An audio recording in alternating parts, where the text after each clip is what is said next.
라는 단어가 있어요. 이 altitude라는 단어는 스펠링 하나만 틀리지만 이거는 고도라는 그런 의미예요. 그래서 이 높은 고도에 여러분의 태도는 어떻습니까?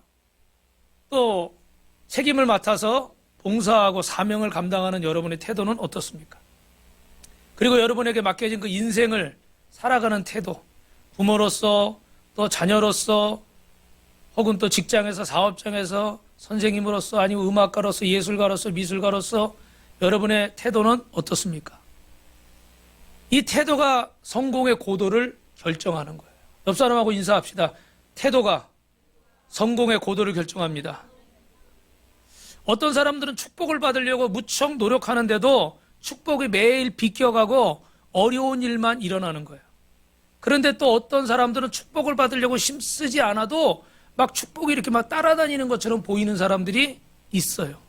여러분은 왜 그렇다고 생각하십니까?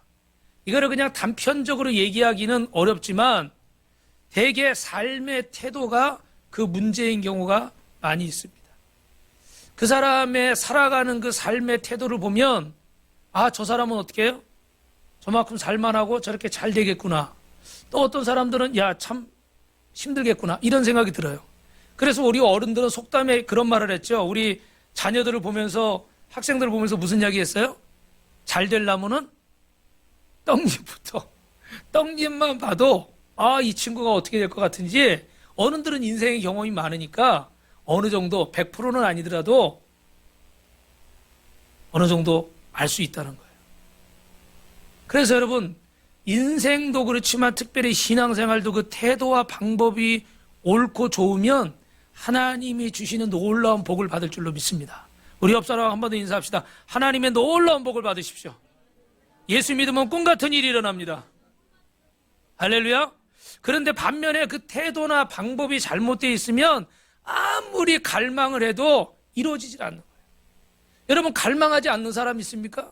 다 소원이 있고 다 바라는 게 있고 다 꿈이 있고 다 비전이 있어요. 먹고 사는 문제라고 할지라도 다 사람들이 바람이 있어요.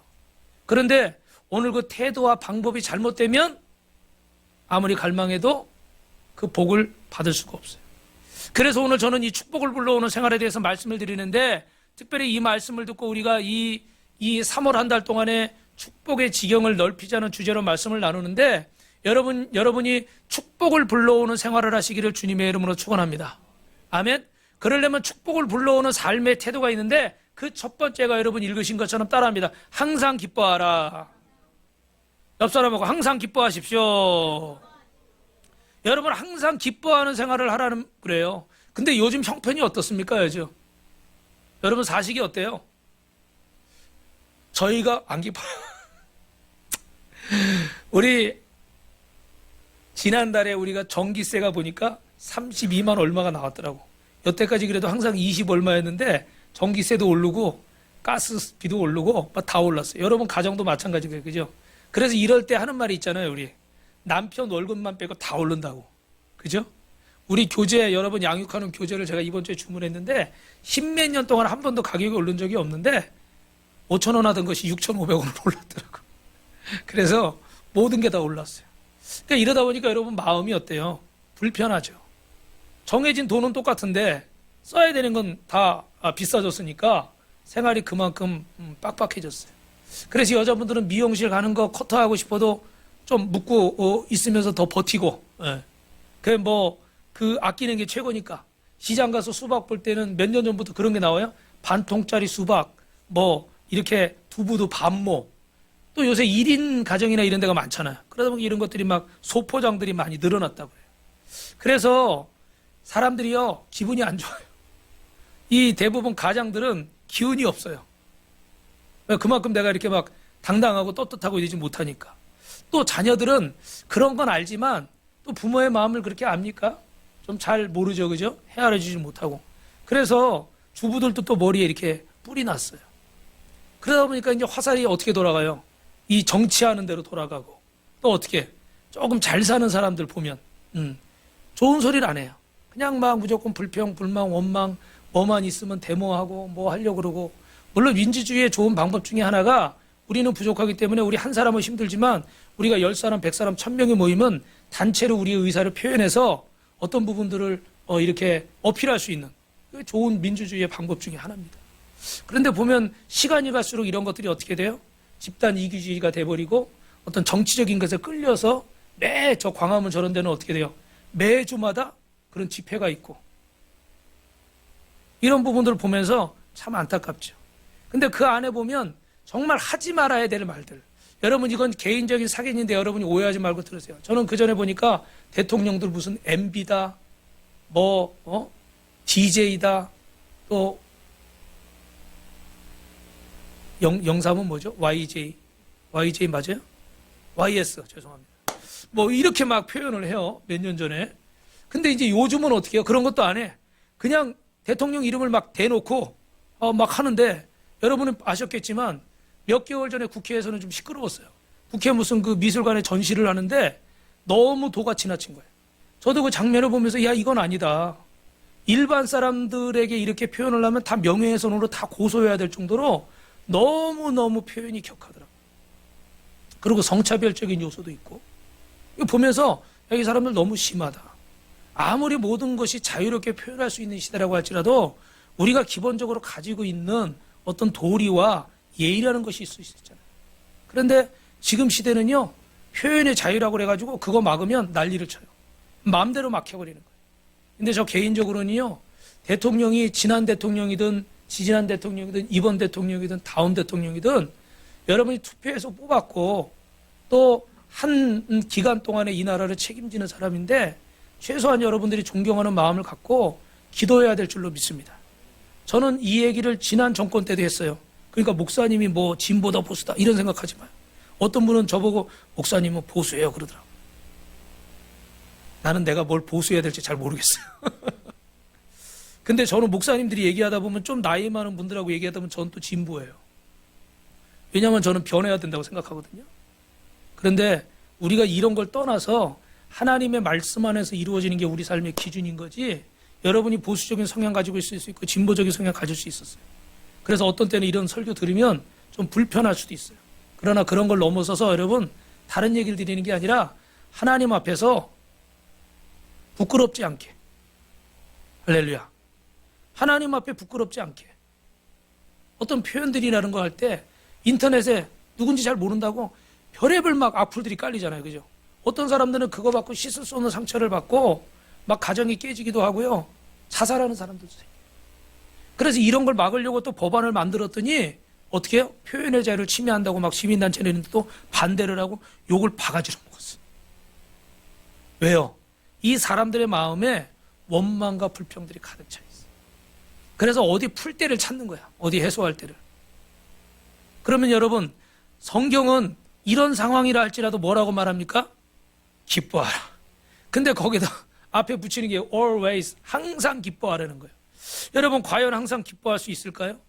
그런데 성경은 이렇게 말하는 거예요. 따라합니다. 기뻐함으로 상황을 역전시킵니다. 어떻게 우리가 항상 기뻐할 수 있을까?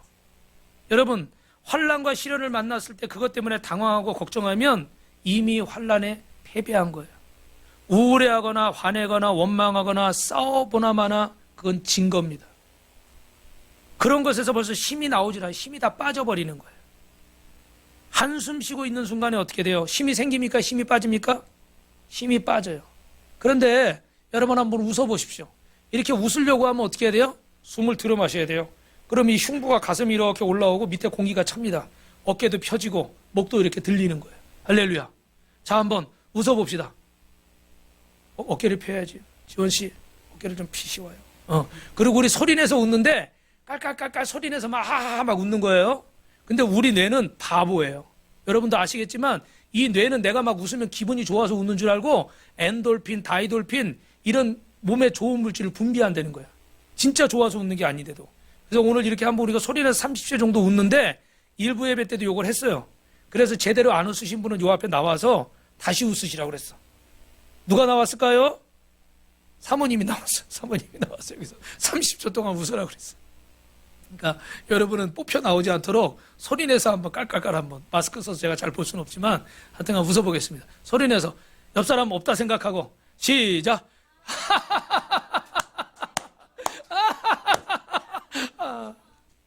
어렵다. 그죠? 근데 여러분, 이렇게 억지로 웃는 걸 뭐라 그래요? 전문 용어로 썩소라고 그러잖아. 썩소. 썩은 미소. 그죠? 억지로 웃으려고 막 그러는 거. 이렇게 웃어도 우리가 기분이 좋아질 수는 있어요.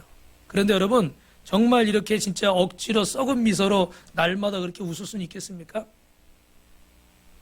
데살로니가전서 1장 6절에는 이렇게 말씀하고, 같이 읽어볼까요? 시작. 또 너희는 많은 환난 가운데서 성령의 기쁨으로 말씀을 받아 우리와 주를 본받는 자가 되었으니. 할렐루야. 오늘 데살로니가 교인들이 많은 환난과 핍박을 받았지만 복음을 듣고 믿음을 갖게 됐어요. 그래서 성령 충만한 삶을 살게 되니까, 그렇게 여러분 아시죠? 사자굴에도 던져지고 막 사지가 찢겨 죽이고 그런 고난을 당하면서도 어떻게 됐다고 그래요? 기뻐했다고 그래요. 사실 우리는 상상할 수 없는 그런 고통입니다. 그런데도 그들은 예수님을 믿음으로 복음을 들음으로 기쁨이 충만해져서 그들은 기뻐했다는 거예요. 여러분, 그럼 무슨 말씀이에요? 우리가 세상에서 기쁨을 찾으려고 하니까 기뻐할 일이 별로 없어요. 돈을 많이 벌고 싶은데 뜻대로 안 돼요. 부부간에 막 행복하고 싶은데 내 맘 같지 않아요. 자식을 잘 키워서 이렇게 좀 세우고 싶은데 원하는 대로 안 돼요. 직장에서 뭘 좀 잘해보고 싶은데 도와주질 않아. 환경이 안 도와줘. 그러니까 우리는 어떻게 돼요? 자꾸 실망하는 거예요. 기뻐하기보다. 그런데 성경은 오늘 뭐라고 얘기하는 거예요? 이런 세상에서 기쁨을 찾으러 오니까 기뻐할 일이 없어요. 없는 것을 바라보고 안 되는 것을 바라보니까 기뻐할 일이 없는 거예요. 그런데 예수님을 바라고 예수님이 주신 은혜와 예수님이 펼쳐가실 놀라운 미래를 기대하니까 우리는 기뻐하게 되는 줄 믿습니다. 오늘 우리 성도님 중 한 분이 이렇게 몸이 아프신데 멀리서 이렇게 오시는데, 집에서 몸이 아파서 계속 집에 있고 막 지팡이 짚고 막 힘드니까 어려운 거예요. 그런데 오늘 딱 이렇게 성전에 지하철 타고 와서 제가 모시고 와서 성전에 교회에 딱 들어오는데 그 첫 마디가 참 은혜스럽더라고요. 그 첫 마디가 뭐냐면, 딱 들어오면서 교회에 들어오니까 너무 기분이 좋대. 행복하대요. 집에 있으면 막 아파 죽겠는데 교회만 오면 안 아프대. 할렐루야. 물론 그분의 개인적인 체험일 수 있지만 무슨 말을 하는 거예요? 세상을 바라볼 때는 기쁨이 없는 거예요. 근데 하나님의 성전에 들어오니까 내 마음이 기뻐. 왜요? 주님을 바라보니까. 할렐루야. 그렇다고 여러분 내일 출근 안 하면 안 돼요. 출근도 하셔야 되고 학교도 가야 되고 여러분 맡은 사명의 자리로 돌아가요. 근데 거기서도 누구를 바라봐요? 주님을 바라봐요. 천국은 마치 밭에 감추인 보화 같다고 그랬는데, 이 보화를 내 안에 가지고 있는 사람은 기뻐하게 될 줄로 믿습니다. 이 보화를 소유하고 있으면 기쁜 거예요. 그래서 그 밭을 살려고 어떻게 돼요? 집에 가서 뭐 한다고 그랬죠? 집 팔고 땅 팔고 냉장고 팔아 기어이 그 밭을 사고 말 거야. 할렐루야. 그 주님이 기쁨이기 때문에 이 기쁨, 이 보화를 내가 내 것으로 소유하기 위해서 내 시간도, 내 물질도, 내 재능도, 내 자존심도, 3번 넘었는데 아멘이 안 나와요. 손 들고 아멘 하는 사람도 없고, 내 물질도, 내 재능도, 내 감정도, 내 자존심도, 내 어떤 것도 주님 앞에 내려놔버리는 거예요. 팔아버리는 거예요. 이 보화를 내 것으로 소유하기 위해서. 그런데 예수를 믿는다고 그러면서도, 하나님 앞에 영광이 되겠다고 하면서도, 그리고도 계속 어떻게 돼요? 세상에 통해서 기쁨을 얻으려고 하는 마음이 우리 속에 있는 거예요. 제일 큰 죄인이 저예요. 이렇게 목회를 하고 이렇게 설교를 하면서도 항상 저는 어떻게 돼요? 세상적으로 큰 교회, 몇만 명 성도. 제 목표는 몇 명인지 아세요? 신학교 때 제가 선포한 게 있어. 3만 명. 주야, 30명 모으기도 어렵더라고. 내 생각대로 내 뜻대로 안 될 수 있어요. 왜요? 자꾸 내가 그 목표가 주님 위해서 목회한다고 하면서도 그 목표가 어디로 향해 있어요? 세상을 향해 있어버리는 거예요. 여러분 그렇지 않습니까? 예수님을 믿는다고 이 자리에 있으면서도 아직도 여전히 내 기쁨의 근원이 세상과 연결이 되어 있어요. 물론 맞습니다. 예수 믿어도 사업이 잘 되고 뭐가 잘 되고 뭐 건강하고 이래야 나도 기쁜 거예요. 내 기분도 좋은 거. 그럼 어쩔 수 없어요. 그런데 잊지 말아야 될 것은 그 기쁨의 근원이 주님께 있냐는 거예요. 성경은 말씀합니다. 느헤미야 8장 10절 시작. 여호와를 기뻐하는 것이 너희의 힘이니라. 할렐루야. 네, 제가 밑에 부분만 읽었어요. 시편 37편 4절 읽어볼까요? 시작. 또 여호와를 기뻐하라. 그가 내 마음의 소원을 이루어 주시리라. 할렐루야. 나에게 구원을 주신 하나님, 나를 하나님의 자녀로 선택해 주시고 오늘 이 자리에 있게 하신 하나님, 그 하나님을 찬양합니다. 할렐루야. 그 하나님을 찬양하는 자에게 상황을 역전시키는 기회가 찾아올 줄 믿습니다. 그러나 주님을 내 기쁨으로 붙잡지 못하고 아직도 세상과 연관된 그 속에서 내가 기뻐하려고 하는 자는 매일매일 낙심할 수밖에 없어요. 저희 아버지도 예수님을 믿으셨는데 좀 방황을 많이 하셨어요. 근데 우리 아버지가 사업을 한다고 막 돈을 빌려가지고 옛날에 일수 이런 거 막 빌렸잖아요. 대출이 많지 않던 시대니까. 일수 이런 거 빌려가지고 막 매장을 하나, 둘, 셋, 넷, 다섯, 6개까지 이렇게 막 내시더라고. 근데 매일 아침 일어날 때마다 한숨을 쉬어요. 왜 그럴까요? 다 이게 머니 때문이지, 머니 때문에. 그러면서 어느 날은 눈을 뜨면서 어떻게 돼요? 지겨워. 왜요? 아빠 왜요? 아휴, 오늘도 해가 떴네. 해가 뜨면 좋아야 되는데 오늘도 어떻게 해? 이 빚을 갚아야 되고 이 안 되는 사업을 해야 되니까 괴로운 거예요. 그래서 그냥 잠들 때 해가 안 떴으면 좋겠는 거야. 내일이 안 왔으면 좋겠어. 또 일종의 우울증 같아, 그죠? 그런 건 잘 몰랐지만 지나고 나서 보니까. 왜요? 내가 바라고 원하고 소원하는 게 있는데 그게 지금 안 되는 거예요. 그래서 이 해 뜨는 게 지겨운 거예요. 해가 안 떴으면 좋겠어. 너무 힘드니까, 부담스러우니까, 괴로우니까. 그러나 여러분, 예수님께 소망을 두는 자는 역전의 은혜가 있는 줄 믿습니다.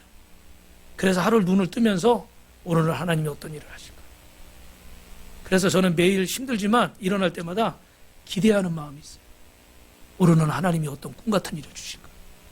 근데 솔직히 말하면 매일 저녁에 별로 꿈 같은 일이 없어가지고 기분이 안 좋아서 잠들 때도 많아. 그러나 그럼에도 불구하고 매일매일 하나님이 하실 일을 기대하는 거예요. 여러분 매일 막 그냥 대단한 큰 이벤트가 있지는 않겠지만 여러분의 삶의 사소한 것들, 감사를 나누면서 내가 오늘 하루도 이렇게 살 수 있는 거, 제가 어제도 이렇게 신방을 하면서 이렇게 신방을 할 수 있는 거, 같이 예배를 드릴 수 있는 거, 할렐루야. 이게 다 은혜인 거예요. 감사한 거예요. 그래서 여러분들이 하나님을 기대하시면 하나님이 상황을 역전시킬 줄 믿습니다. 우리 옆 사람하고 인사합시다. 나의 기쁨의 근원은 주님입니다. 두 번째는 따라합시다. 쉬지 말고 기도하는 생활을 하십시오. 항상 기뻐하라는 말씀대로 바로 뒤에 기도에 대한 말씀이 나오는데 오늘 이 본문에 보니까 기도 생활이 항상 기뻐할 수 있는 힘을 공급받는 바로 방법이라는 거예요. 여러분이 보여드린 영상이 이게 너무 그 쇼츠라 화질이 이게 작은 거라 더 화면을 확대를 못했는데 저게 어디냐면 여러분이 그 아시는 분들 계시겠지만 미국 에즈버리에서 몇 주 전부터 막 놀라운 부흥 역사가 일어나는데 그 대학 채플실에서 지금 예배를 드린 거예요. 근데 그 예배가 끝이 안 나는 거예요. 거기는 뭐 진행하는 사회 보는 사람도 없는데 계속 돌아가면서 나와서 간증하고 같이 기도하고 간증하고 기도하고 그런데 이게 벌써 2주가 넘었어요. 그래가지고 또 이게 2주 동안 24시간 계속 예배와 기도를 계속 드리는 거예요. 그러니까 소문이 나가지고 미국 전역에서 막 모이고 지금은 전 세계에서 사람들이 막 가서 우리나라 사람들도 막 거기 일부러 비행기 타고 가가지고 그래서 여러분 에즈베리 부흥 유튜브에 치시면 이런 것들이 내용이 나와요. 근데 지금은 그 학교 총장님이 이게 몇 주가 계속되니까 혹시라도 무슨 사고 날까봐 24시간이 건물이 계속 이렇게 풀 가동이 되잖아요. 그러다가 어떤 일이 있었기 때문에 일단은 멈췄어요. 멈추니까 그 밖에 뜰에서 또 막 기도하고 예배하고 그런다는데 여러분 쉬지 말고 기도하는 거 가능할까요? 가능할까요? 가능한 줄로 믿습니다. 결론만 말씀드리면 여러분 쉬지 않고 기도하는 것이 가능해요. 기도는 영적인 에너지를 공급받는 가장 좋은 방법인 줄로 믿습니다. 그래서 주유소에 연료가 아무리 많아도 연료를 채우지 않으면 갈 수가 있어요, 없어요? 차가 움직일 수가 없죠. 근데 이 연료를 체험받는 게 뭡니까? 기도인 줄로 믿습니다. 할렐루야. 당신의 차가 아무리 좋은 차라도 당신이 아무리 하나님이 새 걸로 아주 좋은 차를 주셨어도 내가 그런 귀한 존재라도 이 기도로 연료를 체험받지 않으면 달릴 수가 없어요. 아무리 하나님이 좋은 재능을 주고 아무리 좋은 것들을 주셔도 내가 하나님 앞에 기도를 체험받지 않으면 쓰임받을 수가 없는 거예요. 그래서 그 전에 수련회 때 한번 보여드렸지만 여러분 워룸이라는 영화가 있어요. 이 기독교 영화인데 저 옆에 워룸이라는 영화가 있죠. 그림이 좀 작긴 한데 이 워룸이라는 영화를 보면 짧게 말씀드리면 한번 여러분에게 다시 보여드릴 기회가 있으면 좋겠는데 여자분 가정에 어려움이 생겼습니다. 남편은 회사에서 좀 이렇게 횡령을 하고 또 바람이 났고 뭐 이런 여러 가지 상황들이 가정에 문제가 생기는 거예요. 그리고 이제 또 집에 이제 경제적인 문제까지 생기고 그런 가운데 저 여자 주인공이 한 권사님을 만나게 되면서 기도의 골방을 만들어라. 기도밖에 없다. 하나님 앞에 이 문제를 놓고 기도하자. 그래가지고 이 여자분이 자기 집 한 부분을 이렇게 기도방으로 만들어서 거기 들어가서 정해진 시간에 하나님 앞에 기도를 하는 거예요. 자기 남편을 위해서 기도하고 이 자기 남편을 붙잡고 있는 어둠의 세력, 이 욕심부리게 하고 거짓말하게 하고 음란하게 하고 악하게 하는 거 이 저주를 끊어달라고. 그리고 우리 가정의 경제적인 문제를 해결해 주시고 이렇게 계속 중보 기도를 합니다. 그러는 가운데 막 갈등도 있고 어려움도 있었지만 그 남편이 하나님 앞에 회개하고 자기 부인에게 바람핀 것을 사과하고 용서를 구하고 그리고 회사에 가서 상사들에게 내가 이렇게 그 회사 돈을 횡령했습니다. 제가 달게 처분을 받겠습니다. 고백을 하는 거예요. 할렐루야. 이런 일들이 막 일어나면서 워룸이라는 게 뭐예요? 그 방 안의 전쟁이잖아요. 그 기도실이 영적인 전쟁터인 거예요. 여기서 기도해서 승리하는 자는 이 세상에서 무엇이든지 하늘에서 풀면 땅에서도 풀리는 것처럼 여러분이 기도에 승리하는 자가 여러분이 인생에서 승리할 줄로 믿으시면 아멘 하시기 바랍니다. 할렐루야. 그래서 그 옆에는 조셉 머피 목사님의 영적 성장의 비밀이 있는데 여기서도 기도에 대해서 믿음에 대해서 말씀을 하고 있어요. 사랑하는 성도 여러분, 기도하는 것이 뭐 누구처럼 뭐 대단하게 유창하게 기도하지 않아도 됩니다. 여러분이 하루에 단 5분이든 10분이든 30분이든 1시간이든 여러분이 하나님 앞에 약속하시기를 주님의 이름으로 축원합니다. 할렐루야. 그래서 내가 그 시간은 지킨다. 그 시간은 내가 졸더라도 지키고 내가 부족하더라도 그 시간은 지키겠다. 그리고 하나님 앞에 시간을 정하세요. 그래서 그 시간에 큐티 말씀도 읽으시고 그 말씀 붙잡고 기도하십시오. 그러면 여러분 하루 종일 누구를 생각하게 될까요? 주님을 생각하게 됩니다. 밥을 먹을 때도 주님을 생각하고 핸들을 잡을 때도 주님을 생각하고 집에 앉아서 뭘 할 때도 주님을 생각하고 심지어는 TV를 보면서도 주님을 생각해요. 그래서 쉬지 않고 기도가 나오는 거예요. 믿으시면 아멘. 기도에 새 힘이 생길 때 꿈 같은 일이 일어날 줄로 믿습니다. 그래서 성경은 여러분 이 기도를 통해서 우리에게 영적인 에너지가 오는 거예요. 쉬지 말고 기도하십시오. 여러분 어떤 기도를 쉬지 않고 한다는 것입니까? 직장도 가고 살림도 해야 되고 여러 가지를 해야 되는데 기도가 역시 어렵다고 생각할 수 있어요. 그러나 쉬지 말고 기도하라는 것은 그만큼 기도가 어렵다는 것이 아니라 쉽다는 것인 줄로 믿습니다. 쉬지 말고 기도하라는 말씀은 기도가 특별한 것이 아니란 말씀이에요. 우리 일상에서 평범하게 할 수 있는 거예요. 여러분이 마음의 소원을 주님께 이야기하는 것인 줄로 믿습니다. 그래서 여러분이 교회 와서도 기도할 수 있지만 여러분이 운전할 때도 기도할 수 있고 공부할 때도 기도할 수 있고 저희 그 미국에 있는 필립 씨는 특징이 뭐냐면 시험 기간만 되면 저한테 전화를 해요. 중간고사 기말고사 볼 때 기도해 주세요. 시험 잘 보게. 그래서 시험 볼 때마다 기도를 받아요. 그리고 우리 예진 선생님은 집에 나갈 때마다 기도를 받는데 매일 기도를 받는데 이 친구는 이제 좀 뻣뻣해져 가지고 자기 필요할 때만 찾더라고. 근데 그래도 어떻게 해요? 귀하죠. 이 시험 앞에서 하나님 시험이 들지 않게 하옵소서. 이 시험을 잘 보게 해주옵소서. 뭘 의지하는 거죠? 하나님을 의지하는 거예요. 그래서 여러분이 어느 자리에 있든지 간에 기도하시고 그래서 우리 상호도 나중에 이제 최경주 선수나 타이거 우즈처럼 유명해져 가지고 상금을 몇 억씩 받을 거예요. 상호야 너 왜 아멘 안 하냐? 그러면 11조는 반드시 떼야 된다. 그래서 근데 이거 칠 때마다 최경주 선수가 뭐 한대요?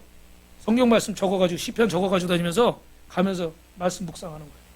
왜냐면 걱정도 되고 잘못 치면 어떡하지? 뭐 잘해야 되는데 뭐 부담도 많잖아요. 거기 갤러리들이 막 많이 있으니까 다른 선수들이 원체 잘하니까 세계적인 선수들 아니에요? 막 걱정도 되고 근데 그 말씀 읽을 때마다 여호와는 나의 목자신 내가 부족한 게 없어.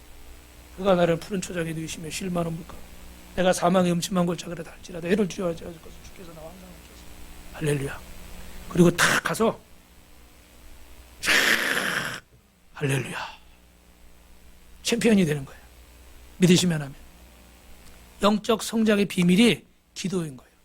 그래서 여러분 짧게 세 가지를 말씀드리면 따라합니다. 모든 일에 하나님을 생각하고 하나님 앞에서 생각하고 하나님의 뜻을 물으십시오. 아주 작은 것이라도 우리 어린아이들은 꼬치꼬치 막 물어보잖아요. 어떻게 해요? 이건 뭐예요? 저건 뭐예요? 어떨 땐 귀찮아요. 그래가지고 막 네가 해. 알아서 해. 그래. 그래서 알아서 했어요. 그럼 나중에 어떻게 돼요? 뭐 잘못해놓으면 야 이거 엄마한테 물어봐야지. 또 이렇게 돈을 내. 애는 울어버리는 거야. 기껏 물어볼 때는 대답도 안 하고 알아서 하라고 그러더니 해놓고 나니까 또 안 물어봤다고 애들이 화병이 생겨. 화병. 우리 하나님은 여러분이 물어보실 때마다 거부하지 않으시고 항상 대답하실 줄 믿습니다. 어떤 분은 하나님이 요번에도 이렇게 우리 그 필립 씨가 그 직장에서 차가 필요해서 차를 구하는데 차를 저기 하니까 기도해 그러니까 엄마가 편하니까 엄마한테는 엄마 기도해줘. 너가 기도해줘. 하나님은 내 기도 안 들어. 또 이러더라는 거예요. 예. 그래도 기도해야지. 기도했어요. 그래서 이번 주에 하나님의 은혜로 차가 생겼어요. 할렐루야. 그것도 정말 싸게 이렇게 잘 구입을 했는데 여러분 하나님 기도 들으셨어요? 안 들으셨어요? 들으셨어요. 제가 몇 번 얘기했기 때문에 시간이 없어서 다른 얘기는 안 하지만 숙소도 3,000불을 달라는 거야. 밥 해주는데. 그래가지고 3,000불이면 월급 거의 다 줘야 되니까 이거 어떡하지? 우리는 가슴이 철렁한 거야. 이거 어떡하냐? 근데 그 교회를 갔더니 거기 권사님이 하숙을 하는데 전화가 왔더래. 얘는 말도 못 꺼내고 있는데 너는 목사님 아들이니까 내가 특별히 세일을 해줄게. 1,200불만 내. 반보다 더 싸졌어. 지금 저희는 사실 남자이니까 밥 먹는 게 걱정이잖아요. 회사에서 도시락도 안 주고 밥도 안 주니까 삼시세끼를 해결해야 되는데 권사님이 책임을 지겠다. 할렐루야. 하나님이 기도 들으셔야 안 들으셔요? 들으셨어요. 그러니까 그 순간에 당장 여러분이 응답이 있을 수도 있지만 시간이 지나서 아니면 정말 내가 끝이라 생각할 때 응답이 있을 수도 있어. 내가 이제 안 됐구나 포기하려는 순간일 수도 있어. 그러나 여러분 하나님의 약속을 의심하지 마시기 바랍니다. 하나님은 때와 장소에 구애받지 않고 역사하시는 줄로 믿습니다. 그래서 제가 조금 전에 드렸던 말씀이 위글 어스라는 분이 계세요. 스미스 위글 어스인데 이분은 영국이 나온 영적인 거장이에요. 아주 옛날 분이지만 이분은 참 기도를 많이 하신 분이에요. 원래 직장 다니다가 예수님 만나서 나중에 전도사가 되신 분인데 이분이 하시는 말씀이 있어요. 나는 30분 이상 기도를 해본 적도 없고 30분 이상 기도를 안 하고 산 적이 없다. 이해돼요, 여러분? 30분 이상 그렇게 길게 대단하게 기도한 적도 없지만 30분 이상 기도를 잃어버리고 산 적이 없다는 거예요. 그러니까 자기는 어떻게 했다는 거예요? 쉬지 않고 무시로 주님을 생각하고 무시로 주님께 기도한 거예요. 아까 말씀드린 것처럼 운전할 때도 기도하고 일할 때도 기도하고 공부할 때도 기도하고 설거지할 때도 기도하고 어디에 있든지 간에 기도하는 거예요. 할렐루야. 할렐루야. 우리 옆 사람 묵상합시다. 쉬지 않고 기도합시다. 그래서 쉬지 않고 기도하려면 마지막으로 따라합시다. 어떤 일을 만나든지 기쁜 일이든지 속상한 일이든지 절망이나 고통을 만나도 그것에 짓눌리지 말고 기도하십시오. 할렐루야. 여러분 저를 보세요. 우리는 기도해야 된다는 건 다 알고 있어요. 그런데 기도해야지 하면서도 어떤 어려운 일들이 막 생기는 거예요. 내 마음을 뺏는 일들이 생기는 거예요. 저도 그래요. 이번 주에 좋은 일도 있었지만 이렇게 또 내 생각대로 안 돼서 마음이 또 낙심이 되기도 하는 거예요. 그럼 기도하고 싶겠어요, 솔직히? 기도하고 싶지 않죠. 그러나 한 가지는 알아요. 이럴 때일수록 더 기도해야 된다. 뭐라고요? 이럴 때일수록 더 기도해야 된다. 내 감정에 내 기분에 취해 있지 말고 이럴 때일수록 기도해야 된다. 그래서 여러분이 기도의 시간을 정하는 게 굉장히 중요해요. 새벽에 일어나는 거 어렵지만 새벽 기도. 저희는 요새 우리 사모님하고 저녁 때 와서 기도하는 저녁 기도. 기도의 시간을 정해놨어요.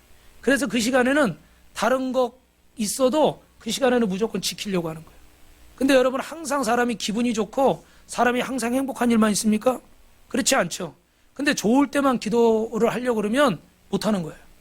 못할 때가 훨씬 많아. 그런데 어떤 상황이 오든지 간에 나는 하나님 앞에 기도하겠다. 할렐루야. 그래서 여러분이 오늘 이 말씀을 들으면서 꼭 마음속으로 결심하십시오. 나는 어떻게 기도하겠다. 그리고 그 약속을 하나님 앞에 지켜나가십시오. 하나님께서 당장은 그것이 안 이루어지는 것 같고 당장은 뭐가 뭔지 모르겠지만 반드시 하나님이 살아계시고 역사하시기 때문에 여러분의 기도를 들으시고 응답하실 줄로 믿습니다. 우리 옆 사람하고 인사합시다. 기도의 시간을 정합시다. 내 힘으로 안 됩니다. 하나님께 맡깁시다. 할렐루야. 마지막으로 따라합시다. 범사에 감사합시다. 축복의 지경을 넓히는 세 번째 생활의 태도는 범사에 감사하는 거예요.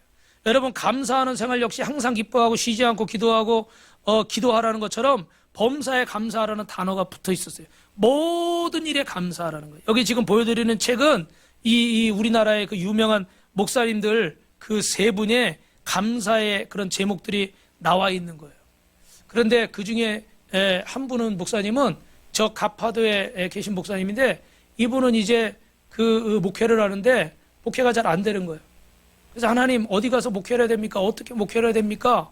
그러는데 하나님이 저기 마라도를 보여주시더래요. 근데 이거는 옛날 얘기예요. 옛날 얘기. 그 마라도를 보여주시는데 마라도에 가라고 하는데 우리나라 마라도가 어떻게 최남단에 있는 섬이잖아요. 제일 남쪽으로 가라고. 그래서 가보니까 교회가 있어요? 없어요? 교회가 없고 일주일에 배가 어떻게 돼요? 일주일에 한 번만 다니는 거야. 그런 곳에서 뭘 하겠어요? 그래 가가지고 있는데 그냥 가만히 있었어. 그랬더니 어떻게 돼요? 사람들이 오는데 자살하는 사람이 너무 많은 거야.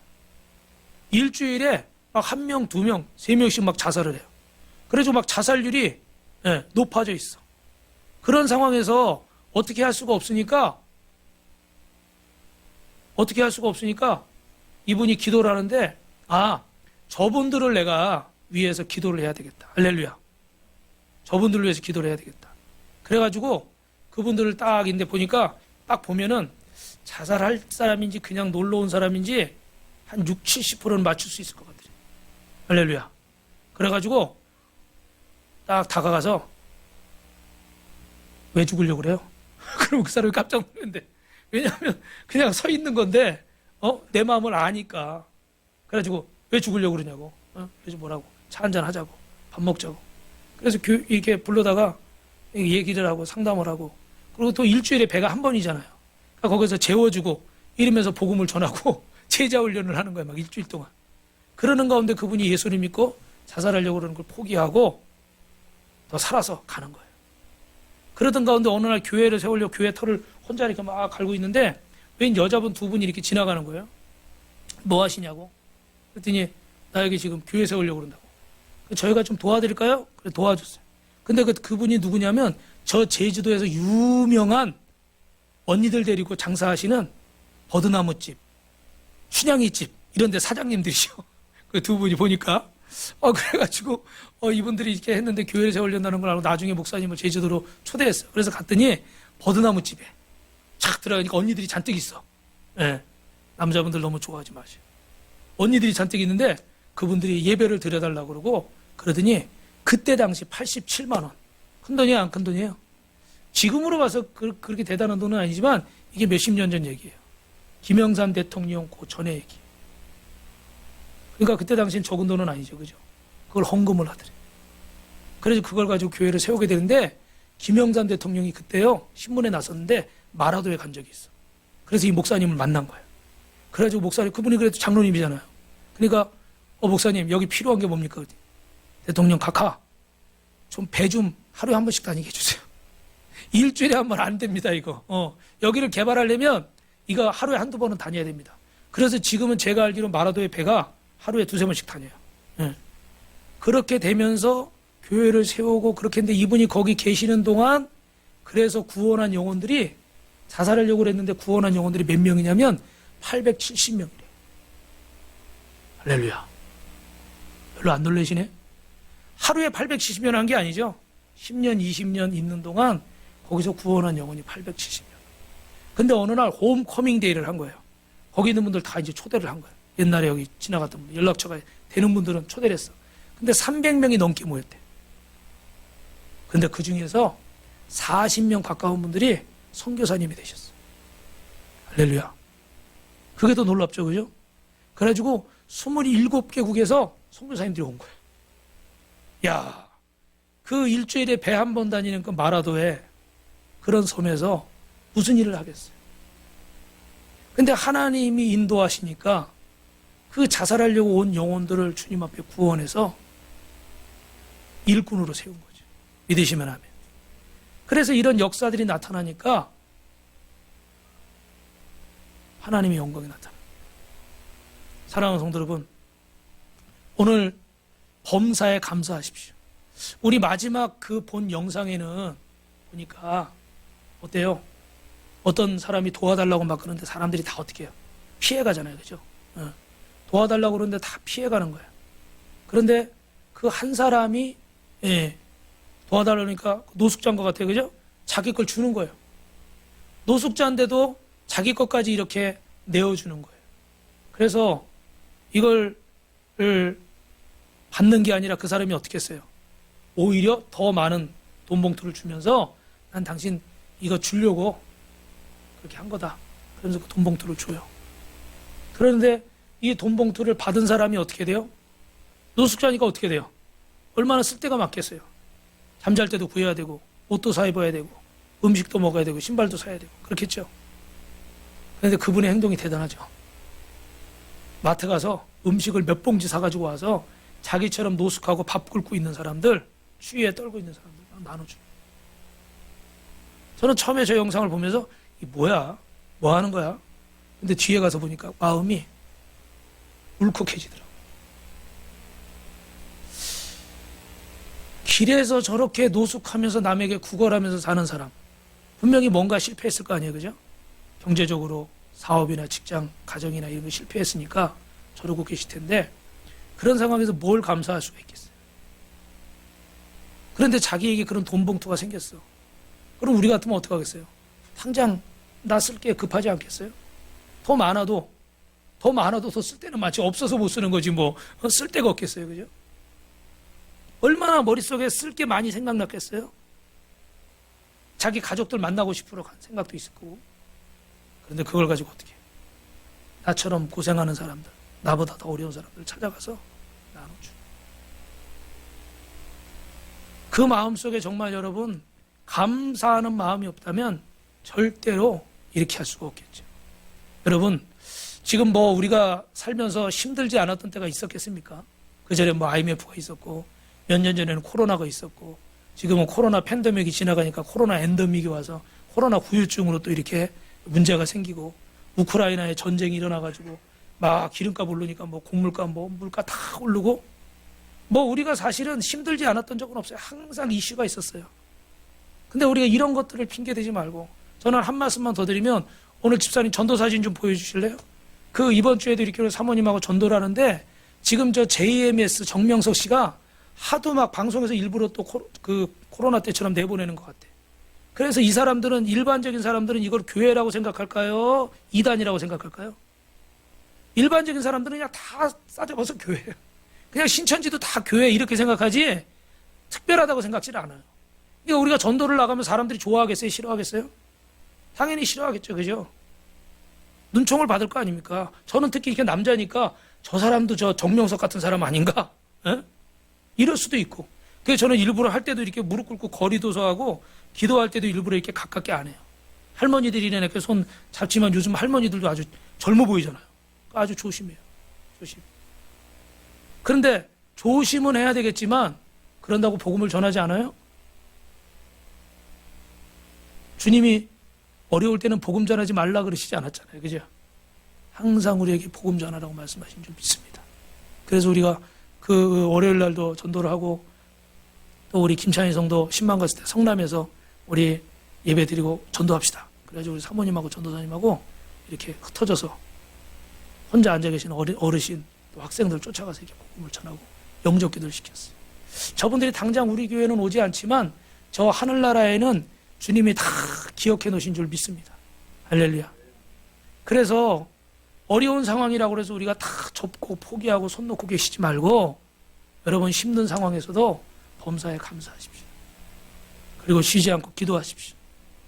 그리고 하나님 앞에 기뻐하십시오. 주님을 바라보십시오. 한 주간 승리하고 앞으로 여러분의 인생이 빛나는 인생이 되고 제가 축복하는데 옆 사람하고 이렇게 인사합시다. 지금까지보다 앞으로가 더 빛나는 인생이 될 겁니다. 그렇게 되길 축원합니다. 축원합니다.